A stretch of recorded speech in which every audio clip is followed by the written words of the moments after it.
Good morning, everyone.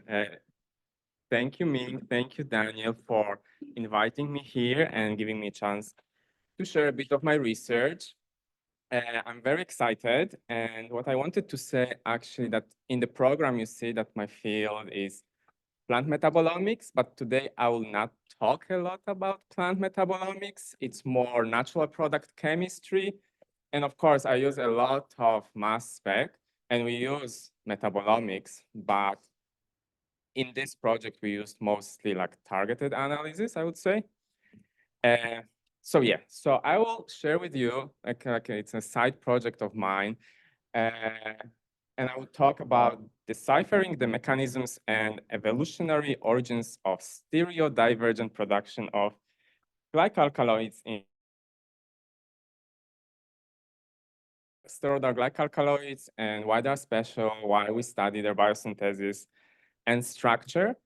So they are natural products that originate from cholesterol, and they have one nitrogen atom inside.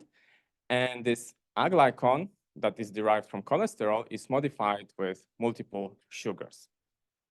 They're produced by almost all species from Solanum genus. And of course, we can find them in tomato, potato, and eggplant.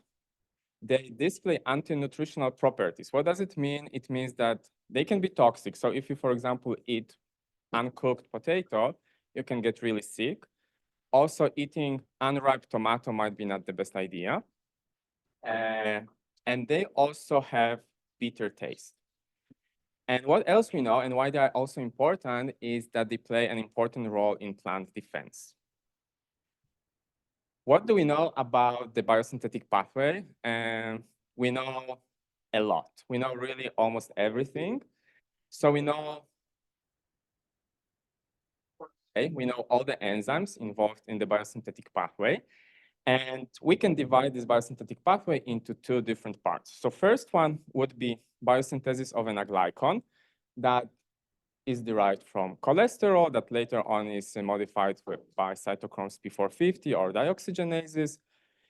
In general, we call enzymes that produce steroidal glycoalkaloids GAME enzymes, glycoalkaloid metabolism enzymes. So first part of the pathway is to produce a glycon, and the second part, obviously, is to decorate that aglycon with different sugars, different hydroxyls, and acylations. But today, I would like to draw your attention to the first part of this pathway to production of the aglycon. So in different Solanum species, we would find almost identical structures of aglycon. And the most prominent difference is only chirality in position 25. So you can see that, for example, in eggplant, that stereocenter is in configuration R, but in tomato is in configuration S. And where does this difference come from? So let's look into the biosynthetic pathway. So we have cholesterol that then is modified by GAME 15 and GAME 6 to produce glucuronic acid derivative of 22-hydroxycholesterol. I don't know if I can use it. Does it work? Yes. So GAME 15 adds glucuronic acid and GAME 6 adds this hydroxyl. But we want to know what happens with carbon 25, because when we look at the structure, it's not chiral carbon atom. The methyl groups are identical. So how come then we have 25-20S? So they're not really identical, because if we modify one of them, then we create stereocenter at carbon 25, and we can get either 25S or R, depending on which methyl group we modify. So we know that there's an enzyme called GAME8 that puts a hydroxyl on methyl group 26 or 27, and then we would obtain either 25R or 25S isomer. And then with use of other GAME enzymes, we would get either eggplant type alkaloids or tomato type alkaloids. So in my presentation, I should have said that before, I use different colors. So everything that is marked in purple is related to eggplant stereochemistry, and everything that is marked in red is related to tomato stereochemistry. And also to test the activity of different genes, especially GAME8 enzyme. As you can see, it produces either S or R. This is at least what we postulate. Then we use all other games. And what we measured the production of the aglycons. And then we can actually say whether the final product has configuration S or R. So what we did, we decided to clone GAME8 either from tomato or from eggplant and then put it in Nicotiana bentamiana and see what would be the product. So if we express GAME8 from tomato, we see mostly 25S isomer, a bit, not a bit actually. In this case, there was quite a lot of 25R. But when we express GAME8 from eggplant, we see mostly 25R product. And what I wanted to say that those genes are actually kind of similar, but they're not really identical. So then I decided to pull all the GAME8 protein sequences from all available genomes of Solanum species and run phylogenetic analysis. And we can see very nice separation into two different clades. So then I picked some GAME8 genes from one clade and GAME8 genes from another clade, and I tested their activity. And as you can see, some of them that were in this clade produce 25S isomer, while the other ones from this clade produce exclusively 25R. But we found something kind of very interesting, that these two places in two different clades where we have GAME8 enzymes, either like from Solanum dulcamara and Solanum nigrum, and there are two different copies of the same protein that cluster either to 25S producing enzymes or 25R producing enzymes. And I decided to investigate this. So when we look into metabolites that are accumulated in Solanum nigrum, for example, we can see that in leaf, it produces only 25R isomer of, this is actually not steroidoglycalkaloid, it's a saponin. It lacks the nitrogen atom. Then in stem, it also produces only 25R isomer, but in root, we can detect both isomers. In Solanum dulcamara, I decided to analyze just aglycons. So I removed all sugars from glycoalkaloids. And you can see that in leaf, we see only one isomer. In stem, we see mostly 25R, but also a bit of 25S. And already in root, we see presence of two aglycons in kind of the same amount. So we checked expression of both genes. We found them in the genome.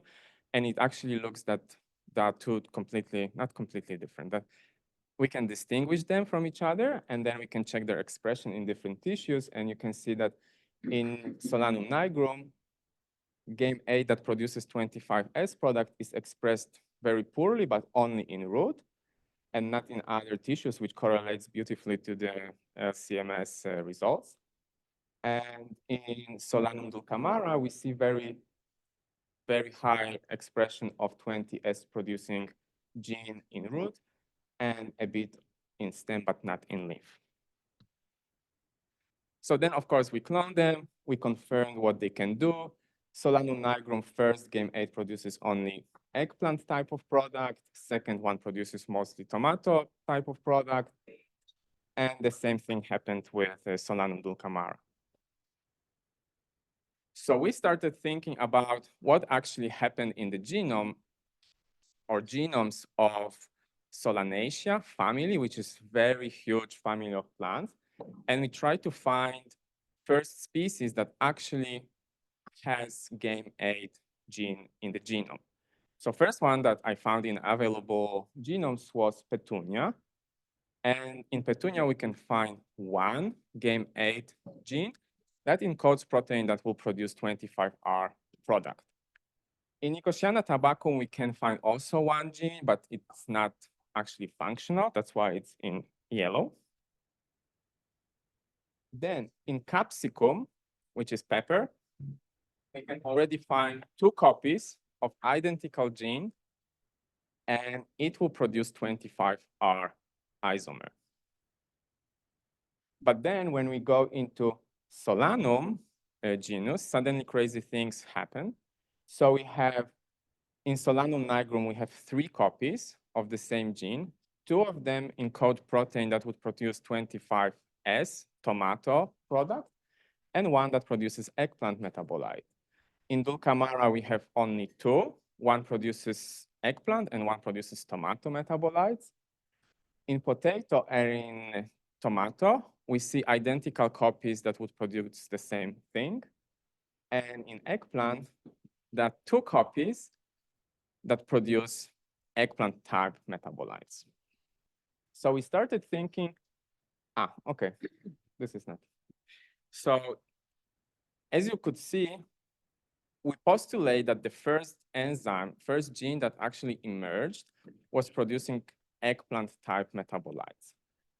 And then it was converted during evolution into enzyme that produces tomato type metabolites. And we started thinking whether we can revert their evolution. But to do that, we needed to understand the structure of that proteins. So this is a structure of tomato and eggplant game 8, cytochromes P450, and they were generated using AlphaFold, and you can see that they're almost identical. The only striking difference is this small 12 amino acid loop. And I thought, okay, this probably changes stereospecificity of that enzyme. So we removed that. We put it into tomato enzyme, but nothing happened. They would produce exactly the same type of metabolites. So then we decided to dock inside a substrate for that enzyme and understand which amino acids can actually be related to stereospecificity of that cytochromes P450. So we understood exactly where is the active site of that enzyme. And then we did alignment of many different sequences of proteins that can catalyze production of 25S product or 25R. And we discovered that there are 8 different amino acids in the active site, and they are super conserved in these 2 different classes of enzymes. So, of course, we decided to replace those amino acids in tomato game 8 with eggplant game 8 amino acids. And you can see that wild type gene, wild type enzymes from tomato produces mostly 25S aglycon. But after replacing 8 amino acids, suddenly we see the same metabolite that is produced in eggplant. Then we did some functional characterization in tomato hairy roots. So you can see how nicely it works. If you express any construct that has GFP, you can easily find transgenic hairy roots and then analyze metabolites and see what happens there.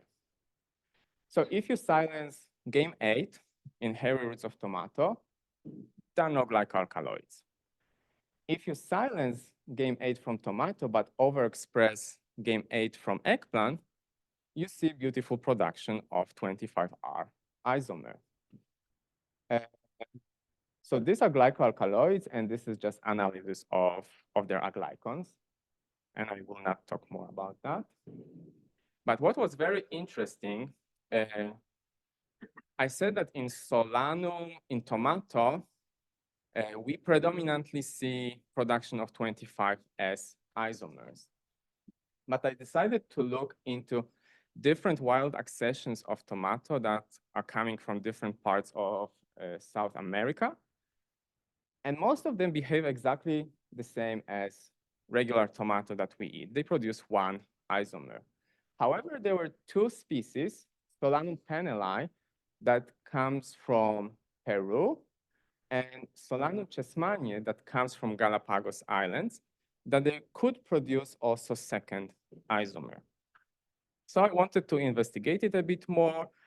We really investigated in detail the chemistry of that glycoalkaloids, and we could confirm that indeed they produce both isomers, eggplant type and tomato type.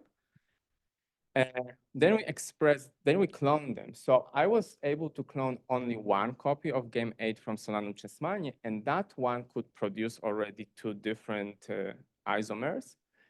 In case of Solanum pennelli, I cloned two different enzymes, and one produces eggplant product and another one produces tomato product.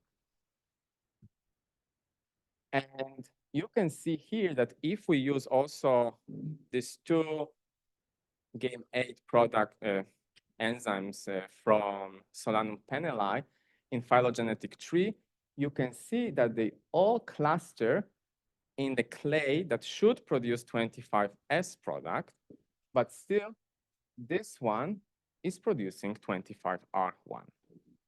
And this can be explained by sequencing the gene and finding only 4 different amino acids in that sequence. Everything else is identical. So now we know that changing these 4 amino acids can completely revert stereospecificity of that enzyme. In case of Solanum chessmania, there are 3 other amino acids modified, mutated, and this already gives a partial change of stereospecificity. So Solanum chessmania, Solanum pennelli, and other Solanum, like wild tomatoes, they usually come from mainland of South America. But Solanum chessmania is a native species that comes from Galapagos Islands, and it evolved there. But it's not the only native species to Galapagos Island. There is another one, Solanum galapagense, and we got as many accessions as we could. We got 35 accessions of Solanum chessmania and 24 accessions of Solanum galapagense, and we wanted to see whether there are some differences in stereochemistry of glycoalkaloids. So we grew them all, we analyzed the main stereoglycoalkaloid that we can find in them, and Solanum galapagense is very uniform. So all accessions would produce the same type of a glycon with the same stereochemistry. It's mostly tomato, so more than 90% of stereoglycoalkaloids have stereochemistry as tomato ones. But in Solanum chessmania, we found that some accessions produce tomato type of glycoalkaloids. Some of them accumulate a bit more of eggplant type, but the other ones accumulate kind of equal amounts of different products. So then I thought to myself, are they somehow, can we correlate it with anything? And yes, we can. So I don't know if you can see it properly. This is the map of Galapagos Islands. And we all know that they're pretty new. Galapagos are like pretty new islands. So the most west ones, like San Cristobal, they're relatively old. They're more than 2.5 million years old.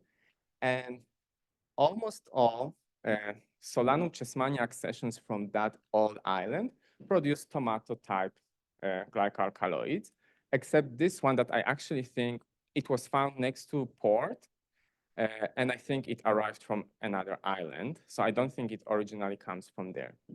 In kind of in between islands that are between 1 and 2.5 million years old, we find only tomato type accessions of Solanum chessmania, but in the youngest islands like Fernandina and Isabella, we find those that produce already 10% of eggplant alkaloids, and those that produce 50% of eggplant alkaloids. So it means that these evolutionary changes happen in last 500,000 years, which is kind of new thing, I think.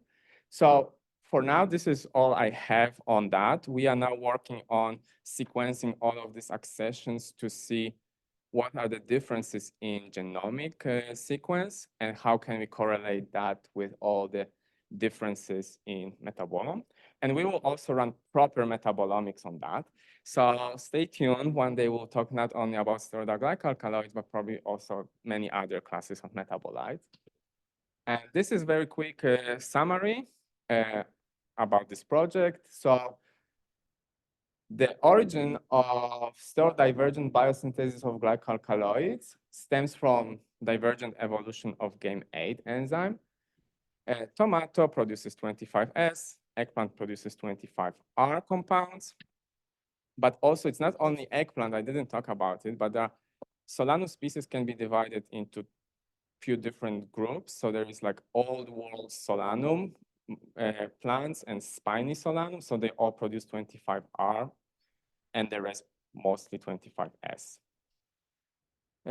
Morelloid clay, that is Solanum nigrum and Solanum dulcamara, produces both.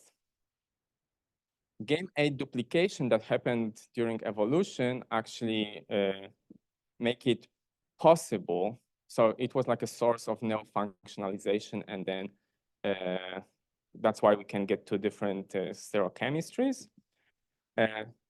We need to change only 4 amino acids to completely reverse the stereospecificity of that enzyme. And some wild tomato species produce both isomer, and I called it backward evolution. A reason why they evolved in that way and why they kept that mutation in that specific region on that island. However, we still don't know actually why is it helpful for that plant. So this project started when I was still a postdoc a year ago in Aharoni lab in Weizmann Institute of Science in Israel. And I would like to thank all the members of that lab that helped with that project. And now I'm here with my own group. And I thank all of them, but I would like to thank Michaela Almaria and Carolina Stompka that were working on Galapagos tomatoes, taking care of them, extracting metabolites, isolating RNA, and doing other things. And I would like to thank you for your attention. Thank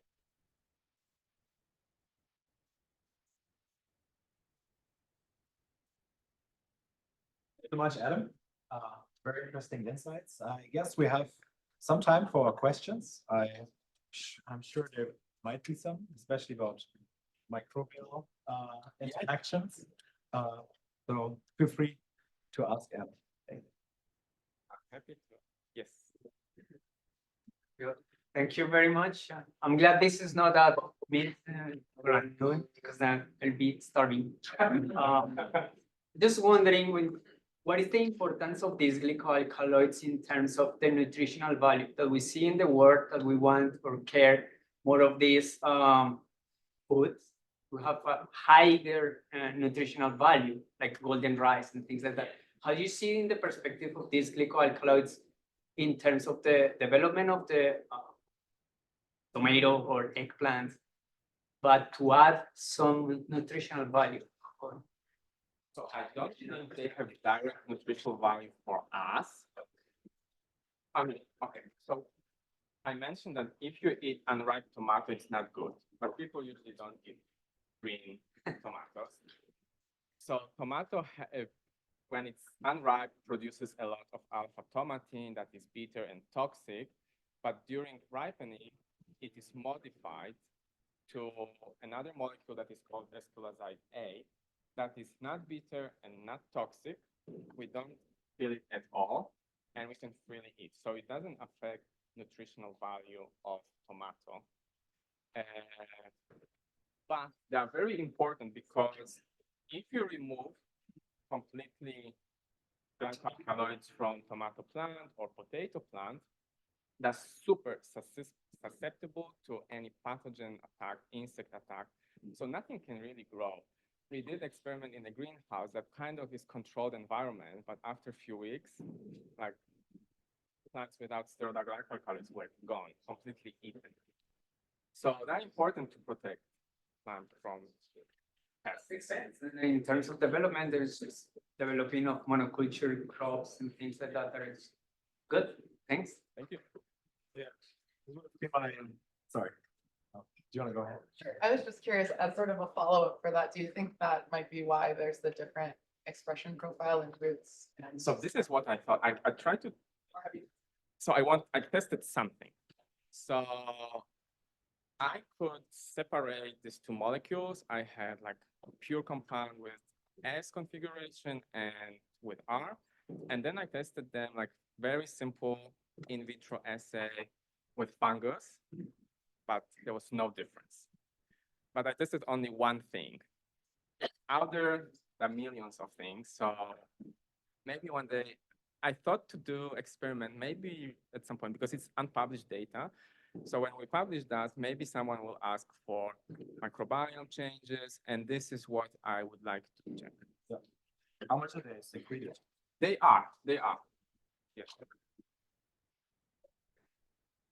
Great talk. I was wondering, have you been able, I mean, cytochrome P450s are a huge family of proteins. I mean, these findings of the catalytic site amino acids, have you gained like any specific insight into sort of like the general catalytic sites of the cytochrome enzymes? It's an amazing question. So people, it's a big problem with cytochromes P450s. Cytochromes P450s because like the fold and 3D structure of almost all of them is identical. So if you kind of generate or crystallize any cytochrome P450 and then you solve the structure, if you overlay them, they are the same kind of. I mean, they're all almost the same size. They will be from 350 to 550 amino acids. I mean, they're not the same, but there's not like a huge span of sizes. And they would always fold the same way. So it's very hard to also predict what is the substrate specificity of an enzyme. Also, when you run phylogenetic analysis, let's say, of all cytochromes P450 from certain plants, you would see, okay, they cluster into different clades. Some of them are kind of specific, but then you would find that there is one that acts on steroids and it's in family 71, but then you'll find another cytochrome P450 that is on the other side of phylogenetic tree that can perform very similar reaction. So this is very tricky to understand, and I don't think, I mean, it's, I think, very case-specific thing that you should really dig in your own genes, and I don't know if we can extrapolate that on other cytochromes. Thank you. Thanks, Anna.